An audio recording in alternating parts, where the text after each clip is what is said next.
What's up, guys, and welcome to another day of Sitting with Arvin. In today's video, I'm talking about some insights that I learned from a book I was reading, and I found it very valuable. That book is called Tribe of Mentors by Tim Ferriss, and I'll leave a link in the description below in case you guys want to check it out. But this book is essentially a synopsis of a lot of pieces of advice or insights from high-class performers in all areas of life. And one thing that stuck out to me, and something that I had heard several people mentioning, was don't be afraid to invest in yourself. Investing in yourself is important for many different reasons, but essentially you are the organ that receives the world around you. And so if you aren't properly calibrated, if you aren't functioning as best as you could be, then you won't be able to receive the world as best as you can. So there's so many ways in being able to invest in yourself. In this video, though, I'm talking about two things that came up during this week, and I found them to be very simple, foundational, and those two things were, one was a quote that I came across from Socrates, which was, know thyself. And so taking some time to really understand you. And the second thing that I came across was a quote from Warren Buffett, and he was emphasizing the importance of learning to communicate. So understanding yourself and communication were two big things that I took away. And so I'm going to quickly jump into each of those just a little bit, kind of what I'm doing to work on those. And similarly, well, I'm not giving like advice or anything, but what I'm doing I find helpful, and so hopefully you'll find it helpful insight as well.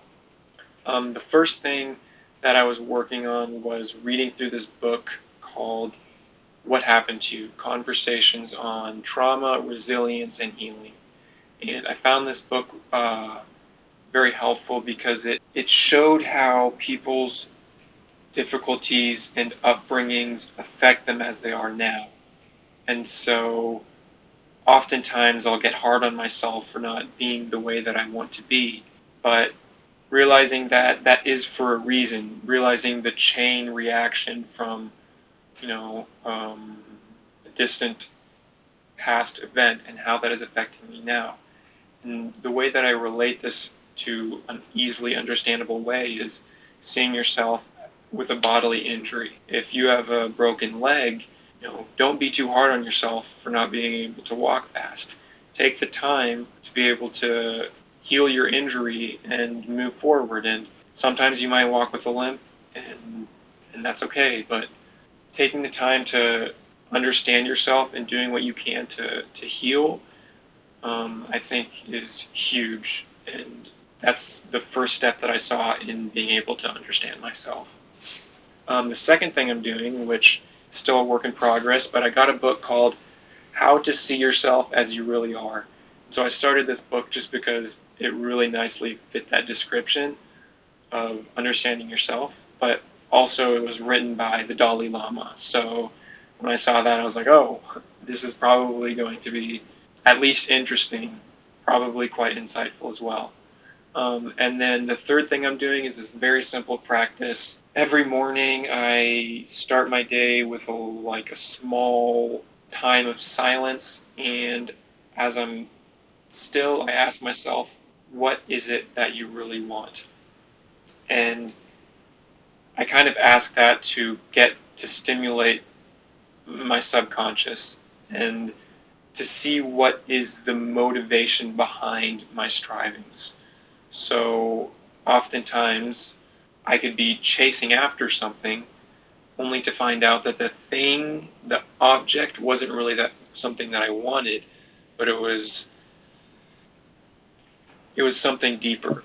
So for example, if I'm chasing after money, I say, what I want is money. Okay, why do you want the money? Well, it's so I can buy these things. And the reason why I want those things can be for a whole different variety of reasons. But if you keep going back and back and back and come back to the foundation. Like, what is it that you really, really want? You might want 3 cars, but is it just for status? Is it to feel um, comfortable and secure? And if so, getting to the foundation and addressing those things from the roots rather than trying to just grab at these things that society tells you are important. So with that daily question, I'm hoping, and I'm confident as well, I think something is kind of coming up, and slowly I'll be able to learn to articulate it. And that comes to the next thing, articulation, communication. There's a few things that I'm doing to be able to just communicate better. One is this video right now. This is actually my third take, which has like an interesting effect. The first video I made didn't turn out very well. It was very rankety and disconnected. The second one turned out pretty decent, but it still wasn't nicely structured. And now this is the third one, third and a half, but actually the third one, I think because of like the emphasis on structure, it sort of took away a little bit of flow and authenticity. And so trying to find that sweet spot is important. Anyhow, these videos are one way that it's funny, as I'm talking about the communication, the difficulty of it comes up. These videos are a tool I am using to be able to further develop my communication. That's not the only reason, but that's one way that I'm working on it. Then another way that I'm working on it is book reviews. I read a fair amount of books, but I've never taken the time to try to articulate it. And as I do that, I realize how difficult it is to be able to synthesize what I've read. So I'll read a whole book and I'll be like, wow, that was a great book. And then I get to try to writing about it, and I realize how difficult it is for me to get the words out there to express it. And so book reviews have been a great way for me to learn communication. And then the third thing that I'm working on now is working on a blog, which on that blog I'll also be hopefully eventually sharing some book reviews if I find them to be good and beneficial for anybody. But also just writing stories, so being able to express or share a feeling or thought in the form of story. And the last thing is sort of a summary of both, understanding yourself and communication. And that is this program that I have. Actually, I bought it like a year ago, but I will leave a link for that also in the description below. And it's called the Self-Authoring Program.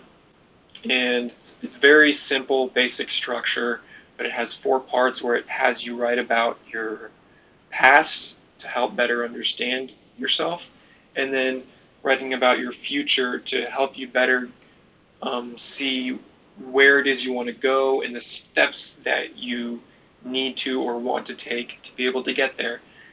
And it also asks you questions about your strengths in ways that you can, further develop those strengths, and then asks you about your weaknesses and how is it that you can work on overcoming your weaknesses or disabilities, whatever you want to call it.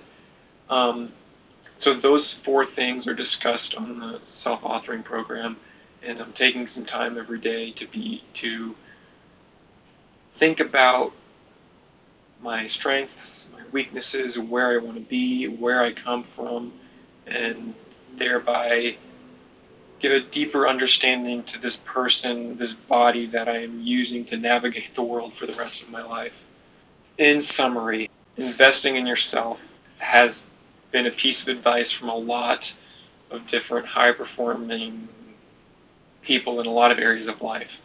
And although there's so many ways that you can invest in yourself, 2 simple ways that I'm working on and that I am finding to be helpful is understanding myself and learning to communicate. and that's it. That's a summary of what I have. Before you go, I have one question that I wrote down that I would love for you to answer and leave in the comments below, and that is, what is one thing or area in life where you would want to improve? I kind of messed up that sentence in the writing, so I'm going to say it again. What is one area in life, or what is one thing that you want to improve? And leave that in the comments below. And thank you so much for sharing these couple of minutes with me. Hope you have a great day, and that's it. Peace.